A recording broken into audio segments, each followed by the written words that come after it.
শীতের দাপটটা আজ যেন একটু বেশি, তবে গত দুদিনের মতো কুয়াশার পুরো চাদরটা নেই। তার পরিবর্তে চারিদিক থেকে শীতের কনকনে হাওয়া বইছে। সময়টা আনুমানিক মাঝরাত পেরিয়েছে। চারিদিকে আলকাত্রার থেকেও কুচকুচে কালো অন্ধকার। শীতের মাঝরাতে কাঁধে ভারী বোঝকাটা নিয়ে হাঁটতে হাঁটতে হরিহরের মনে হয় যে ঠিক এই মুহূর্তে গোটা জায়গাটায় সেই বোধহয় একা জ্যান্ত জীব। আরও খানিকটা এগিয়ে গেলে কালীতলার শ্মশান। কথাটা মনে আসতেই হরিহরের হাতটা কেঁপে ওঠে। ঠিক এমন সময় খুব জোরে ডানা ঝাপটাতে ঝাপটাতে একটা পাখি হরিহরের মাথার উপর দিয়ে উড়ে চলে যায়। ধরফরিয়ে ওঠে হরিহর। এই কালীতলা এলাকায় সাহসী হিসাবে হরিহরের বেশ সুনাম আছে, তাই তো ওর উপরেই ওই কাজটা শেষ করার দায়িত্ব দিয়েছেন। কিন্তু আজ হরিহরের বুকের ভেতরে কেমন যেন একটা অস্বস্তি হচ্ছে। অস্বস্তি এড়াতে হরিহর এবার জোরে পা চালায়। তাড়াতাড়ি হাঁটতে গিয়ে হুটকে পড়ে যেতে যেতে নিজেকে সামলে নেয়, কিন্তু কাঁধের বোঝকাটা কাঁধ থেকে পড়ে যায়, আর বোঝকাটা মাটিতে পড়তেই তার ভেতর থেকে বেরিয়ে আসে একটা রক্তাক্ত ধরহীন লাশ।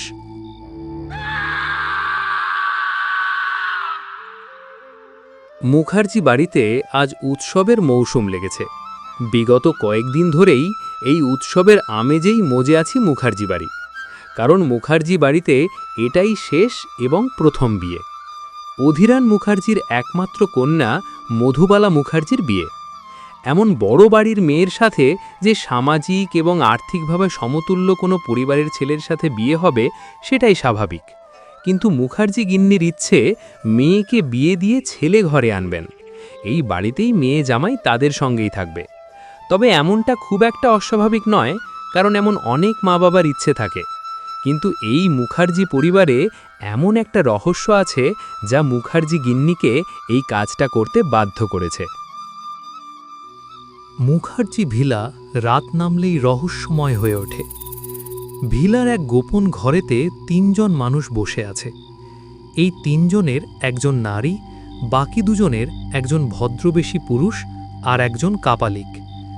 ঘরের ভেতরে একটা মৃতপ্রায় আলো জ্বলছে। সেই আলোর শিখায় সেখানে উপস্থিত মানুষের চেহারা পরিষ্কারভাবে কিছুই বোঝা যাচ্ছে না।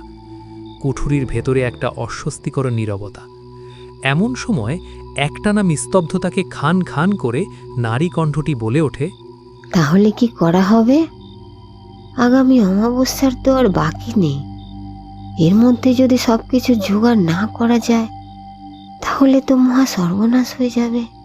কাপালিকটি এবার গমগমে কণ্ঠে হুঙ্কারের স্বরে বলে, মনে রাখিস, যদি এই কাজটা করতে না পারিস তাহলে কিন্তু আর কিছুই রক্ষা করতে পারবি না। সব কিছু শেষ হয়ে যাবে। এই এত সম্পত্তি, এত প্রতিপত্তি সব কিছু কালের গর্ভে হারিয়ে যাবে। তখন কপাল চাবড়ানো ছাড়া আর কিছুই করার থাকবে না। নারী কণ্ঠ সঙ্গে সঙ্গে আকুতির স্বরে বলে, না না গুরুমশাই, আপনি কিছু একটা করুন। আমাদের প্রভাব, প্রতিপত্তি সব কিছুই অচল সম্পত্তির উপরেই নির্ভর করছে, আর তার জন্য আমাদের যা করতে হবে আমরা সব করব। সবাই ঘর থেকে বেরিয়ে গেল। এতক্ষণ মুখার্জি গিন্নির চেপে রাখা নোনা মেঘের পুঞ্জগুলো এবার বৃষ্টি হয়ে দুচোখ বেয়ে নেমে আসে। সেই জল ঝাপসা দৃষ্টিতে চোখের সামনে ভেসে ওঠে ২০ বছর আগেকার স্মৃতি। দিনটা ছিল কৌশিকী অমাবস্যা। মুখার্জি বাড়ির প্রতিটি আনাচে কানাচে মুখার্জি গিন্নির যাতায়াত ছিল। শুধু বাড়ির পেছনে একটা পুরনো ভাঙা মন্দিরে যাওয়া তার নিষেধ ছিল। মন্দিরে কোন বিগ্রহের পুজো হয় সেটা মুখার্জি গিন্নি জানতেন না। শুধুমাত্র জানতেন যে সেখানে গুরুমশাই ধ্যান করেন। গুরুমশাই একজন কাপালিক। সেদিন কৌশিক অমাবস্যা হওয়ায় মুখার্জি গিন্নি মন্দিরের আশপাশটা পরিষ্কার করতে শুরু করে, আর ঠিক তখনই একটা আবছা গোঙানির আওয়াজ তার কানে আসে।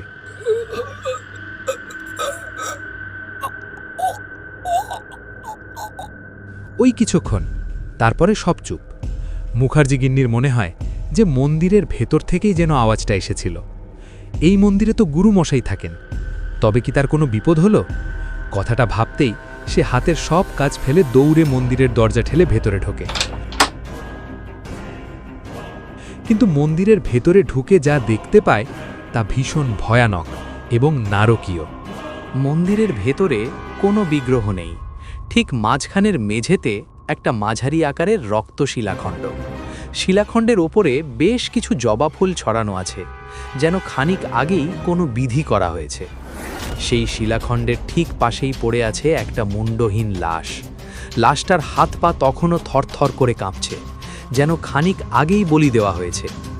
দৃশ্যটা দেখেই মুখার্জি গিন্নি চিৎকার করতে যাবে, ঠিক তখনই কেউ পেছন থেকে এসে তিনার মুখটা চেপে ধরে। মুখার্জি গিন্নি ছটপট করে ওঠে। এতটা মানসিক চাপ সহ্য করতে না পেরে তিনি জ্ঞান হারায়।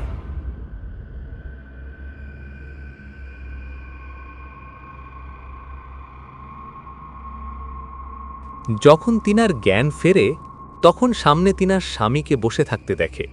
সেদিন মুখার্জি গিন্নি জানতে পারেন যে তিনি অন্তঃসত্ত্বা হয়েছেন। জানতে পারেন আরও অনেক কথা। মুখার্জি পরিবার বিরাট সম্পত্তিকে টিকিয়ে রাখার জন্য নরবলি দেওয়ার প্রথা আছে। তিনার শ্বশুরমশায়ের বাবা তন্ত্রমন্ত্রের বিশ্বাসী ছিলেন। তিনি আয়োজন করলেন এক ভয়ঙ্কর বিধি। বর্তমান গুরুমশায়ের দাদু ছিলেন সেই সময়ের এক মস্ত কাপালিক। জমিদারির আর্থিক সচ্ছলতা ধরে রাখার জন্য প্রতি 29 বছর পর পর কৌশিকী অমাবস্যাতে এই বিধির আয়োজনের কথা হয়, যাতে তাদের অর্থ সম্পত্তির অভাব না হয়। মুখার্জি গিন্নি এত কিছু শুনে বাগরুদ্ধ হয়ে যান। কিছুদিন পর যখন তিনার কোলে মধুবালা এলো, তখন জমিদার বাড়িতে একটা খুশির আবহের সৃষ্টি হয়। কারণ বেশ কয়েক প্রজন্মের পর মুখার্জি পরিবারে কোনো মেয়ের জন্ম হয়েছিল। মধুবালার জন্মের আগে থেকেই মুখার্জি গিন্নি গুরুমশাইকে দেখতে পাননি, কিন্তু মধুবালার নামকরণের দিনে গুরুমশাই আসলেন। এসে বললেন, মুখার্জি পরিবারে এই কন্যার আগমন অনেক ধন এবং সম্মানের আগমন ঘটাবে। তবে এই কন্যার জন্মভাগ্যে একটা দোষ আছে। এই দোষ যদি না কাটানো হয়, তাহলে এই কন্যার অল্প আয়ু হবে এবং এই কন্যার মৃত্যুর সাথে সাথে এই পরিবারেরও বিনাশ ঘটবে। নিজের সদ্যজাত কন্যার অকাল মৃত্যুর আশঙ্কায় বিহুবল হয়ে মুখার্জি গিন্নি বললেন, এই বিপদ থেকে রক্ষার উপায় বলুন গুরুমশাই। মেয়েকে এবং এই পরিবারকে বাঁচাতে কি করতে হবে বলুন। মেয়ের বিয়ের সময় হলে দিতে হবে জোড়া বলি। তবে এমন কাউকে বলি দিতে হবে যার কোনো পিছু টান নেই। অতীতের কথা স্মরণ হতেই মুখার্জি গিন্নি 2 হাতে মুখ ঢেকে হাউমাউ করে কেঁদে উঠলেন। আজ মুখার্জি বাড়িতে উৎসবের মরশুম। গোটা মুখার্জি বাড়িকে নববধূর মতো সাজানো হয়েছে।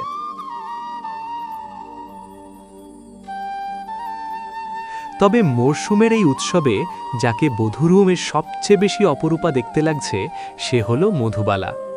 এই গ্রামের এক চাষির ছেলে রতনের সাথে মধুবালার বিয়ে ঠিক হয়েছে।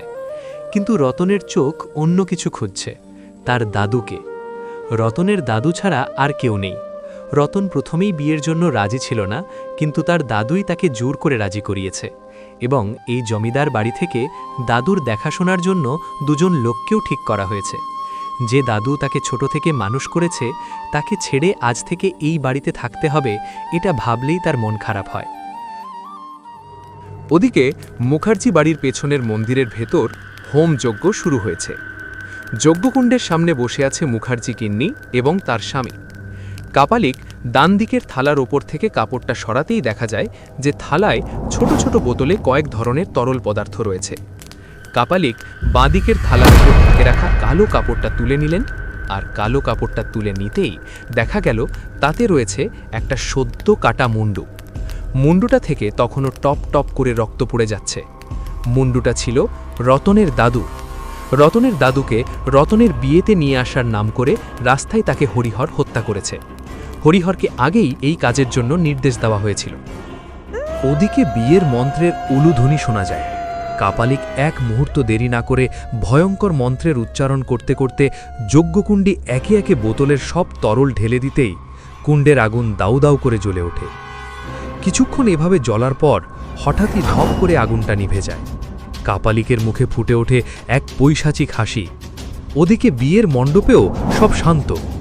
কাপালিক গুরুমশায়ের এটাই নির্দেশ ছিল যে বিয়ের মন্ত্রের সময় সাময়িক সময়েই এই যজ্ঞটা করতে হবে। যজ্ঞে 2টো নরবলি দিতে হবে এবং প্রথম বলির ধর দিয়ে যজ্ঞকুণ্ডের আহ্বান করতে হবে। যজ্ঞের শেষে কাপালিক গমগমে গলায় বলল, যজ্ঞের প্রথম বিধি সম্পন্ন হয়েছে, এবার দ্বিতীয় বিধির জন্য প্রস্তুতি শুরু করো। হরিহর পূর্ব নির্দেশ মতো রতনের দাদুর ধরহীন শরীরটাকে নিয়ে কালীতলার শ্মশানে পুঁতে ফেলতে যাচ্ছে।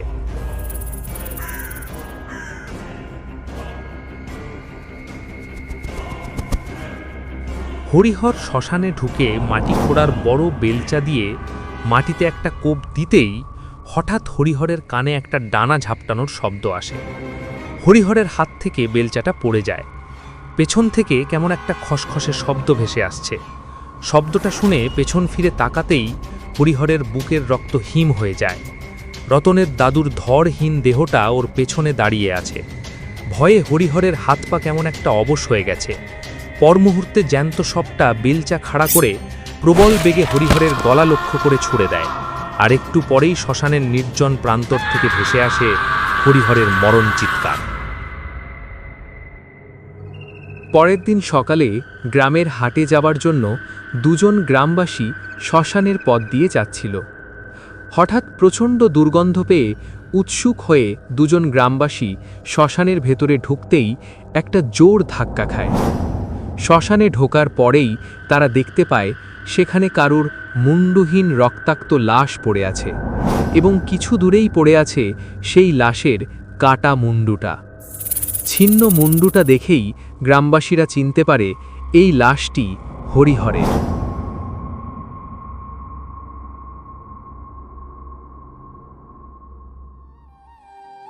রতনকে আজ রাতে থাকার জন্য একটি আলাদা ঘর দেওয়া হয়েছে, কিন্তু রতনের সাথে থাকার জন্য কেউ আসেনি।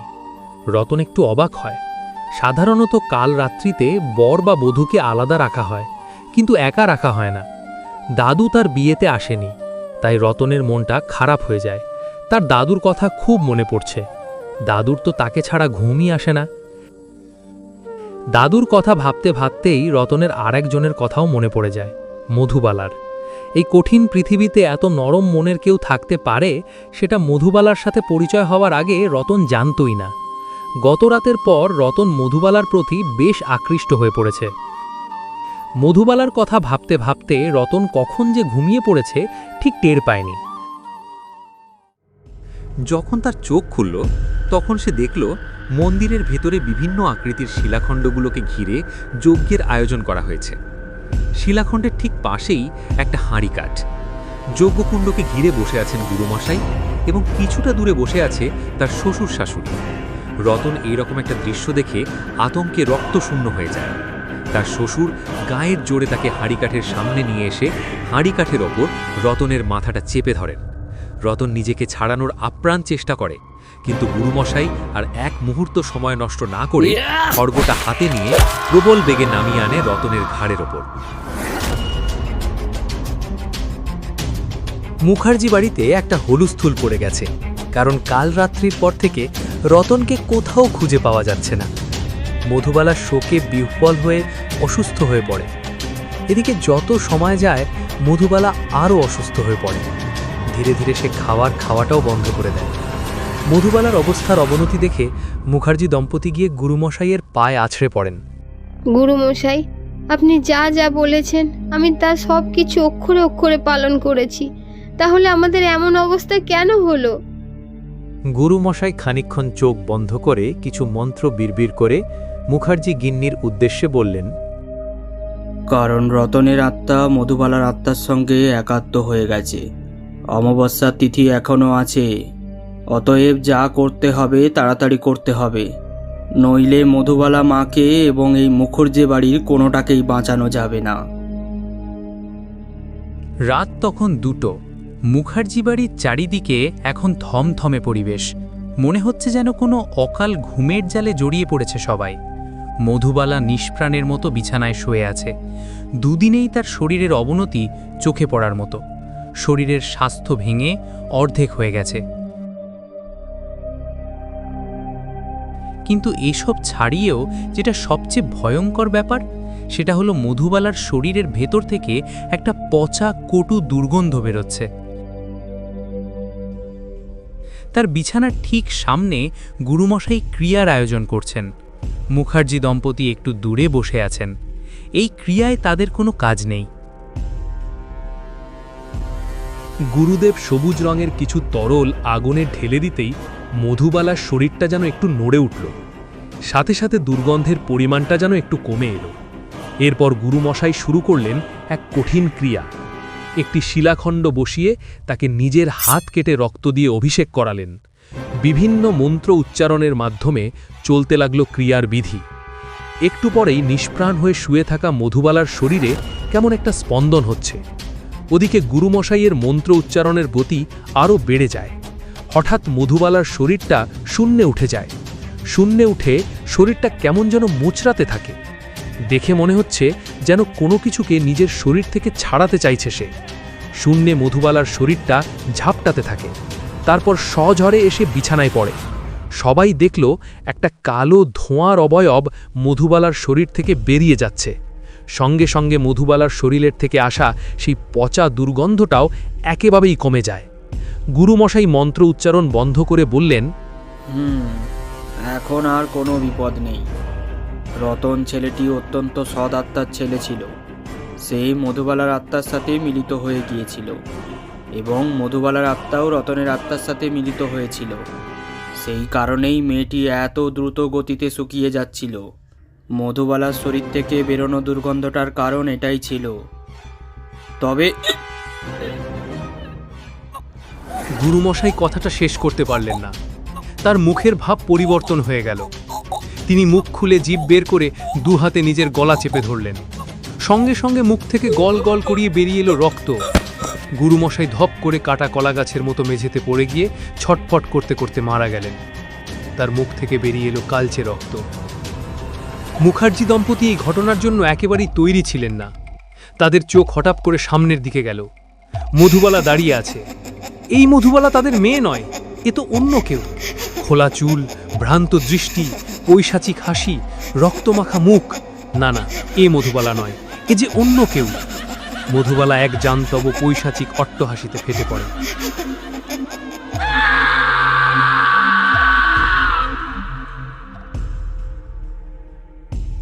পরদিন কালীতলার হাটে একটা অদ্ভুত খবর ছড়িয়ে পড়ে। মুখার্জি বাড়ি ফাঁকা পড়ে আছে, ওখানে কোথাও কেউ নেই। কালীতলার বাসিন্দাদের চোখ লোভে চকচক করে ওঠে। তারা ছুটে যায় যতটা পারে জিনিসপত্র লুটে নেওয়ার জন্য।